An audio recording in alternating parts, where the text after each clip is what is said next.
अरे सांसद बेचे जिला विधायक विधानसभा। अरे सांसद बेचे जिला विधायक विधानसभा। तो काहे के प्रधान जी, अरे तो काहे के प्रधान जी बेची है नहीं गौआ हो, काहे के प्रधान जी। भाई साहब नमस्कार, हम गांव वाले रिपोर्टर।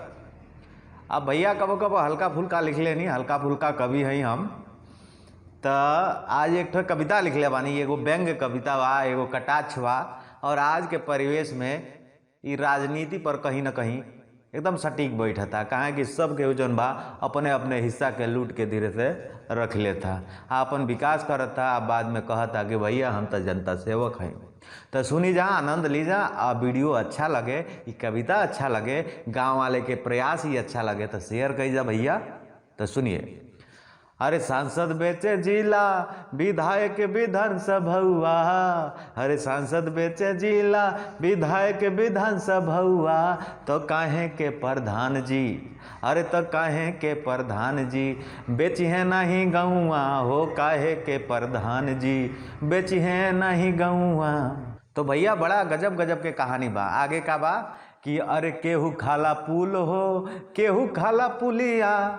आ जनता के भाई लोग बिगड़ी जाला हुलिया। आ नेताजी के चमचा पिए महंगा महंगा पौआ।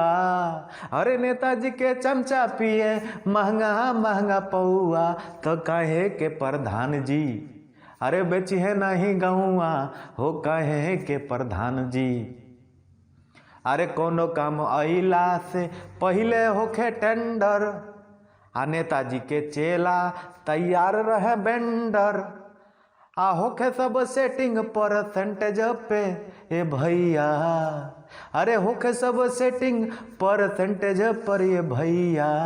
तो काहे प्रधान जी, अरे बेची है नहीं गौआ हो, काहे प्रधान जी। तो मैंने कहले के मतलब ये बा भैया कि सबके मिलजुल के अपने अपने हिसाब से आपन मजबूत करता। वैसे कहे लालो कि हम जनता सेवक हैं, जनता खातिर बानी, जनता के सेवा करब। लेकिन शुरू में जब चुनाव लड़े के रहेला तब तो कहे लालो कि जनता सेवक हैं। लेकिन जब ही कोनो पद पर हो जाला लो, चाहे वो गांव के प्रधान हो जाए, विधायक हो जाए, सांसद हो जाए, तो जनता सेवक का भैया जनता के खुद ही लो अपन सेवक मना ले ला लो।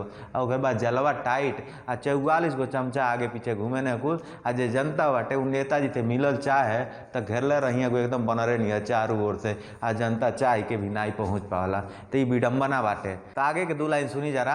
अरे जनता पिसात बाटे चक्की के आटा निहर। अरे जनता पिसात बाटे चक्की के आटा निहर। आ चेलवा पियत बाने कुल हो महंगा बियर। देख फेसबुक पर बनावह तने भौआ। अरे देख फेसबुक पर बनावह तने भौआ। तो काहे प्रधान जी, सुनत हवा जा। अरे तो काहे प्रधान जी लूटी है नहीं गौआ।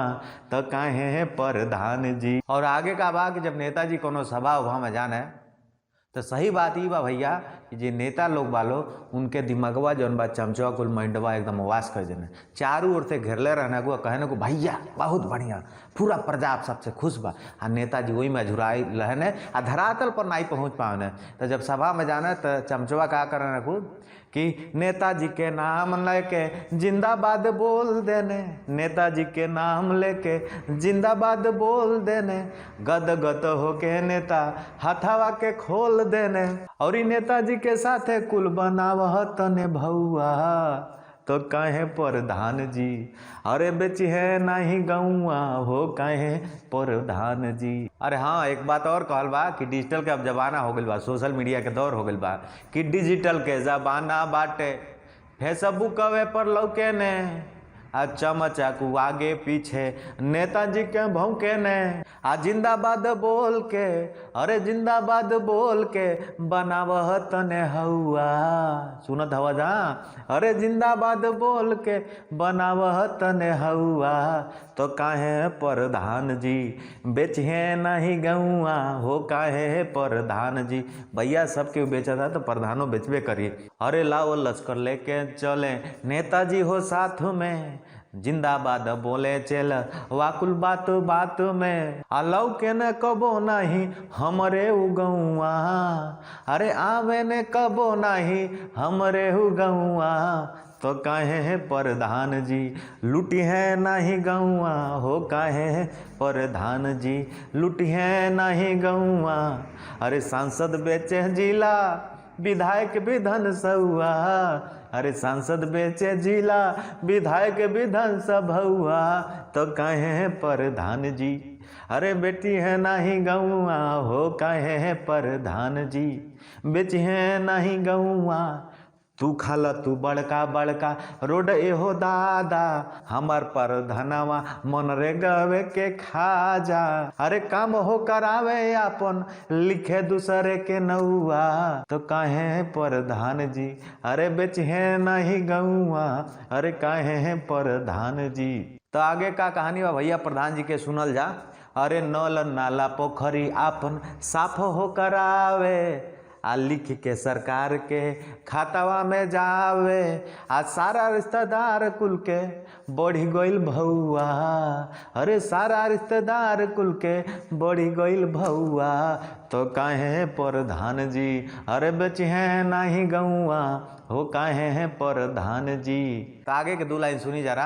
अरे गांव में कबो होखे कौनो हो झगड़ा, ओमे तो प्रधान जी के कमाई होखे तगड़ा, कैले ने सेटिंग ऊ अपने है ये सौआ, तो काहे है प्रधान जी अरे काहे है प्रधान जी लुटी है नाही गौआ के, काहे है प्रधान जी लुटी है नाही गौआ, तो काहे है प्रधान जी लुटी है नाही गौआ के, काहे है प्रधान जी। अरे सांसद लूटे जिला विधायक विधान सभा, सांसद लूटे जिला विधायक विधान सभा, तो काहे है प्रधान जी लुटी है नाही गौआ, हो काहे है प्रधान जी लुटी है नाही गौआ। तो भाई लोगन वीडियो कैसन लगल आप सब कमेंट करके जरूर बताएं, इंतजार रही सबके कमेंट हम जरूर पढ़ब। वीडियो अच्छा लगे तो शेयर करा जा भैया, सपोर्ट करा जा, गांव वाले रिपोर्टर पे प्यार बनौले रखा जा, कि नेता जी के हमारे बात के बुरा लगी तो भैया माफ़ कर दी है, 200 अंग्रेज जोड़ के माफ़ी मांग लेते हैं। तो चलते ही नमस्कार, फिर अगली बार कुछ नई बात के साथ मिलल जाए भैया, सबके नमस्कार।